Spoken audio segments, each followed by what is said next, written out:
আসসালামু আলাইকুম। ইনসাইড ভাইরারি থেকে আমি মুশফিক। আমাদের দোকানের জাপানিজ কনভার্টারের আরেকটি নতুন ভিডিওতে আপনাদের সবাইকে স্বাগতম। আজকের ভিডিওটা একটু ছোট হবে, তবে আজকের ভিডিওতে যা দেখাবো মোটামুটি সবই স্পেশাল। যারা কনভার্টার কিনবেন তারা আজকের পুরো ভিডিওটি দেখতে পারেন। কনভার্টার ছাড়া তেমন কিছুই নেই, যা দেখতেছেন এই কয়টা প্রোডাক্টই দেখাবো। তো প্রথমে ছোট কনভার্টারগুলো আপনাদেরকে দেখাই। এখানে একই মডেলের 3টা কনভার্টার আমাদের কাছে আছে। 300 VA করে হচ্ছে এগুলোর ক্যাপাসিটি। বডির রং হচ্ছে লাল।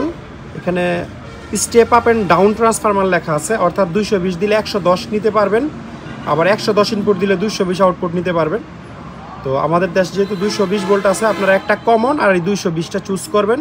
আর কারোর এই বাসায় যদি ভোল্টেজ কম থাকে তাহলে কমনের সাথে আপনারা এই 200 ভোল্টেজটাও ইয়ে করতে পারেন, অর্থাৎ এই দুইটাতে ইনপুট দিলে আপনারা ওই দিক থেকে 100 বা 110 ভোল্ট পাবেন।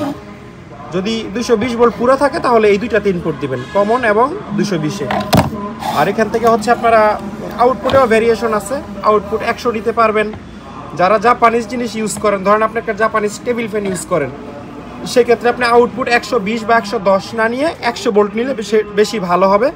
কারণ জাপানিজ জিনিসগুলো যেহেতু 100 ভোল্টের হয়, ভোল্ট বরাবর রাখাই ভালো, একটু বেশি দিলে অনেক জিনিসের সমস্যা হয়। তো ইনপুট ভোল্টেজ এবং আউটপুট ভোল্টেজটা মোটামুটি অ্যাডজাস্টেবল আপনারা বলতে পারেন 100 থেকে 120-এর মধ্যে।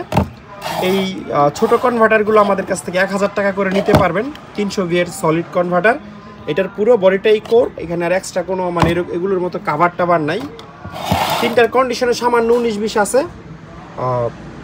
3টার মধ্যে এটা একটু ফ্রেশ, এরপরে এইটা। তো সিরিয়ালি হচ্ছে যে সবার আগে নিবে সে নর্মালি এইটা পাবে, তারপরে এইটা, এইভাবে আর কি।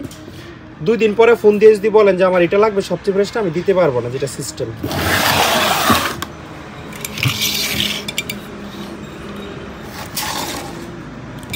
এটা হচ্ছে 300 VA একটা ছোট কনভার্টার, এইটা খুবই ফ্রেশ কন্ডিশনে আছে।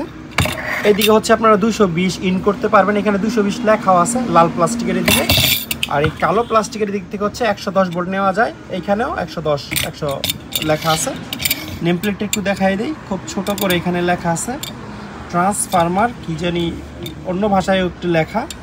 300 VA ক্যাপাসিটি, আর এই আর কি। এখানে ধরার একটা সুন্দর ব্যবস্থা আছে, খুবই ছোট। 300 VA লেখা থাকলেও আমরা রেকমেন্ড করব সর্বোচ্চ 200 ওয়াট পর্যন্ত আপনারা এটা থেকে ইউজ করবেন, এর বেশি ইউজ করবেন না। এটাও আমাদের কাছ থেকে হচ্ছে আপনারা 1000 টাকায় নিতে পারবেন। কত ওয়াট? 500 ওয়াট। এই দুইটা কনভার্টার হচ্ছে 500 ওয়াট।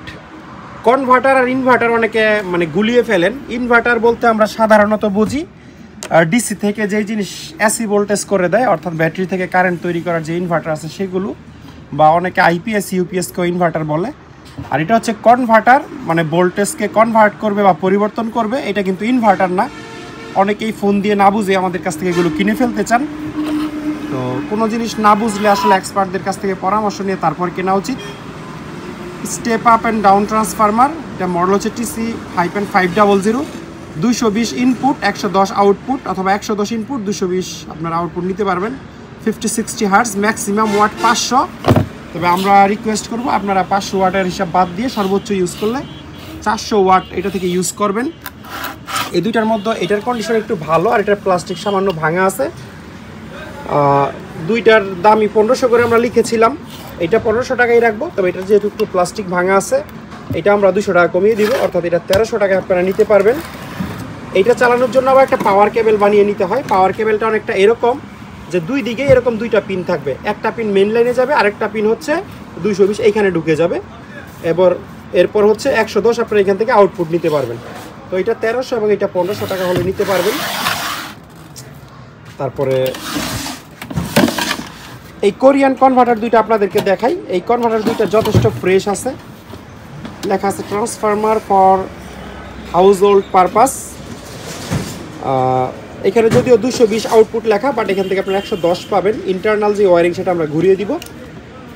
এটা কোরিয়ান ইন্ডাস্ট্রিয়াল স্ট্যান্ডার্ড একটা প্রোডাক্ট, তবে এটার সুইচটা নষ্ট, মানে ভেঙে পড়ে গেছে, এটা আমরা ডিরেক্ট করে দিব ভিতর থেকে। আর এটার সুইচটা ভালো আছে, অন অফ, যে আগে নিবে সে সুইচ ভালোটা পাবেন। এই দুইটাই 2000 টাকা করে আমাদের কাছ থেকে নিতে পারবেন, ফিক্সড প্রাইস।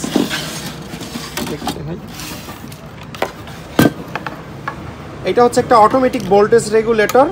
ইনপুট ভোল্টেজ হচ্ছে 160 থেকে 260 পর্যন্ত, এবং আউটপুট ভোল্টেজ আপনারা স্টেবল ভোল্টেজ পাবেন 220 ভোল্ট 50 হার্টজ। পাওয়ার হচ্ছে 1000 বি, অর্থাৎ সর্বোচ্চ 800 ওয়াট ইউজ করতে পারবেন, বা 700 ওয়াট ইউজ করলে বেশি ভালো। এই ভোল্টেজ স্টেবিলাইজারটা আমাদের কাছ থেকে 3000 টাকা আপনারা নিতে পারবেন। এখানে একটা মাল্টি প্লাগ আমাদের কাছে আছে, এটা সম্ভবত একটা জাপানিজ জিনিস, তবে এটা থেকে স্পষ্ট করে কোথাও মেড ইন জাপান লেখা নেই। মেটাল বডির জাহাজে সাধারণত জাহাজের দেয়ালে হচ্ছে এগুলো লাগানো থাকে। আর কেবেলটা আমরা লাগাই দিছি, 20 ফিট লম্বা কেবেল আছে এবং একটা ভালো মানের 2 পিন লাগানো আছে।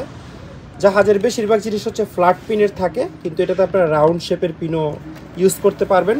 পাশাপাশি এটাতে রেডিও এবং টিভি অ্যান্টেনা অপশন ছিল, যেটা আমাদের দেশে এখন আর ইউজ হয় না, বা এটা সম্ভবত আপনাদের কোনো কাজে আসবে না। নর্মালি 2 পিনের একটা হেভি ডিউটি মাল্টি প্লাগ হিসেবে আপনারা ইউজ করতে পারবেন। 2500 ওয়াট আরামসে এটাতে আপনারা লোড দিতে পারবেন। আর এই সবগুলো কনভার্টার হলো জাপানিজ। আমি একটু দেখাই আপনাদেরকে। এটার যে ব্র্যান্ডের নাম নিশিউ ইন্ডাস্ট্রি কোম্পানি লিমিটেড, মডেল হচ্ছে MF-500 এবং এটার ক্যাপাসিটিও হচ্ছে 500 বিএ বা 500 watt. Step up and down transformer, এটা কন্ডিশন আপনারা দেখতেই পাচ্ছেন। আর এটাতে সবচেয়ে ভালো যে জিনিসটা সেটা হচ্ছে এটার ভোল্টেজ সিলেক্টর অপশন। মানে আপনারা 220, এখন 220এই আছে, আর জাহাজে 110-এ তারা ইউজ করতো, তখন এটা আসলে ওই দিকে ছিল, ওই পাশে ছিল। এটা হচ্ছে 110 ভোল্টে 110 ভোল্টে দিলে ওই পাশে দিতে হবে। আপনারা এটা খেয়াল রাখবেন যেন অবশ্যই 220-এ দেওয়া থাকে। প্রয়োজনে এই জায়গায় রেখে এখানে একটা টেপ লাগাই দিবেন, ভুলক্রমে কেউ যেন ইয়ে করতে না পারে, মানে 220 দিতে না পারে। তো এই দুইটা কনভার্টারের মধ্যে একটু ছোট্ট ডিফারেন্স আছে, ডিফারেন্সটা আমি বলে দিই আপনাদের। একই মডেলের কনভার্টার, আমি যদি এটা উল্টাও তো ওজন বেশি জানি কোনটা, এটার না, হ্যাঁ একই মডেলের কনভার্টার, একই রকম দেখতে, ক্যাপাসিটিও সেম। দুইটা ডিফারেন্স অ্যাকচুয়ালি। একটা ডিফারেন্স হচ্ছে এটাতে মেড ইন জাপান লেখা আছে, এটাতে মেড ইন জাপান লেখা নাই। ভোল্টেজ সিলেক্টর দুইটাতেই আছে, ইভেন একই কোম্পানির একই কন্ডিশনার, মানে পাশাপাশি রাখলে নেম প্লেট না দেখে আপনারা বুঝতে পারবেন না। একটু উল্টায় লেখা, এই একটার স্টিকার একটু মানে ইয়েলো টাইপের, আর এটার স্টিকার একেবারে হোয়াইট। এই যে নিশিউ ইন্ডাস্ট্রি কোম্পানি লিমিটেড, নিশিউ ইন্ডাস্ট্রি কোম্পানি লিমিটেড, নিশিউ এই যে ট্রেডমার্ক, নিশিউ এই যে ট্রেডমার্ক, মানে সব কিছু almost same.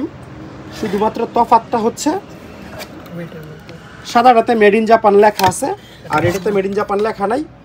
Made in Japan কেন লেখা নাই এটা একটু আমি এক্সপ্লেন করি ছোটো করে। আমার মনে হয় এই যে এই কনভার্টারটা চায়নাতে ম্যানুফ্যাকচারিং হয়েছে, যার কারণে তারা মেড ইন চায়নাও লেখে নাই। চায়না লিখলে তো আপনারা নিতে চাইবেন না, আবার মেড ইন জাপানও লেখে নেই। কিন্তু ইন্টারেস্টিংলি এটার ওয়েট বেশি। এটা ধরেন 4 কেজি 700-800 গ্রামের মতো ওজন, যেটা মেড ইন জাপান লেখা। আর যেটাতে মেড ইন জাপান লেখা নাই, এইটার ওজন হচ্ছে 5 কেজি 600 থেকে 700 গ্রামের মতো।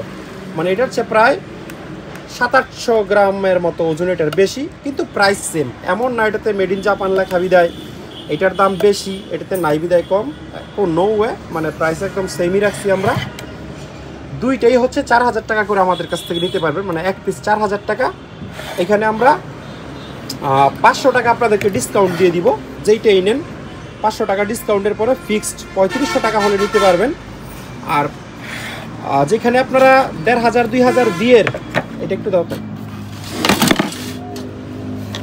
এই যে একটা কনভার্টার যেটা আমি বলছি যে 1000 বি অর্থাৎ 800 ওয়াট ইউজ করতে পারবেন। 800 ওয়াট যেটা ইউজ করতে পারবেন এটার দাম কেন 2000 টাকা, আর 500 ওয়াট যেটা ইউজ করতে পারবেন এটার দাম কেন এটার ডাবল, এটা এক্সপ্লেন করতে গেলে অনেক মানে সময় লাগবে, এটার আমি ব্যাখ্যা করছি না এখন। তো যারা একেবারে অথেন্টিক জাপানিজ জিনিস নিতে চান, অর্থাৎ মনের স্বাদ চান, পেট কিন্তু আলুর ভর্তা ডাল দিয়ে খাইলেও ভরবে, আবার গরুর মাংস দিয়েও খাইলেও ভরবে। এটা ধরেন গরুর মাংস দিয়ে খেয়ে পেট ভরার মতো একটা ব্যাপার, আর এটা হচ্ছে আলু ভর্তা ডাল দিয়ে খেয়ে পেট ভরার মতো একটা ব্যাপার। এটা অ্যাকচুয়ালি পেট না, এটা হচ্ছে মন আর কি, মনের স্বাদ। তো আমাকে একটু আলাদা করে আপনারা বলে দিবেন যে মেড ইন জাপান লেখাটা চান না এটা চান। তবে বিল্ড কোয়ালিটি যেটাতে মেড ইন জাপান লেখা নাই সেটার কিন্তু ভালো। আর এই কনভার্টার আরেকটা বিষয় আমি একটু এখানে ক্লিয়ার করে দেই, মানে আপনি মার্ক করে দিলে আমি দিতে পারবো না, আমাদের স্টাইলে আমরা দিব। যে প্রথম অর্ডার করবে তার আমি সবচেয়ে ফ্রেশটা দিব, এরপরে second fresh, third fresh, fourth fresh, এইভাবে দিব। আপনি 3 দিন পরেও মার্ক করে আমাকে এইটা বলবেন, আমি দিতে পারবো না, ঠিক আছে? এটা একটু ব্যান্ড আছে, আর যেহেতু কোয়ান্টিটি প্রোডাক্ট আমরা মানে দেখাই হচ্ছে এই জন্য, যাতে পরে কন্ডিশন নিয়ে কোনো ঝামেলা না হয়। এটা আমার কাছে 3-4টার মতো আছে, 3টা আছে, যেটা হোয়াইট স্টিকার। তুলনামূলক এগুলোর চেয়ে এই সাদা স্টিকার এগুলো একটু ফ্রেশ, একটু রাস্টিও আছে এটাতে, যেমন একটু জং চলে আসছে এই আর কি। প্রত্যেকটা নিচে আপনারা ভোল্টেজ সিলেক্টর পাবেন, যারা নিতে চান 3500 টাকা করে আমাদের কাছ থেকে নিতে পারবেন। আর কিছু জাপানিজ মেটাল পলিশ আমাদের কাছে আছে, মেটাল পলিশ লিকুইড, এটা ডায়মন্ড ব্র্যান্ডের, ম্যানুফ্যাকচার্ড বাই ডায়মন্ড। আবার এখানে ইয়োকোটা লেখা আছে, ইয়োকোটা হচ্ছে জাপানের নিউমেটিক টুলসের জগতে খুব বিখ্যাত। আর এখানে ওসাকা জাপান লেখা আছে, একদম ভর্তি আছে এক ধরনের লিকুইড। যে কোনো ধরনের মেটাল আপনারা পলিশ করতে পারবেন, এসএস, তারপর লোহা। মানে মেটাল বলতে কিন্তু শুধু পিতলকে মিন করে না, দুনিয়াতে যত রকম মেটাল আছে সবই আপনারা এটা দিয়ে পলিশ করতে পারবেন, কিন্তু স্পেশালি মানুষ এটা আসলে পিতলে ইউজ করে আর কি। তো এই ছিল আজকের পুরো ভিডিওতে। আশা করি ভিডিওটি আপনাদের ভালো লেগেছে। যদি ভালো লেগেই থাকে তাহলে একটা লাইক দিয়ে দিবেন। কষ্ট করে পুরো ভিডিওটি দেখার জন্য অসংখ্য ধন্যবাদ। সবাই অনেক ভালো থাকবেন। আল্লাহ হাফিজ, আসসালামু আলাইকুম।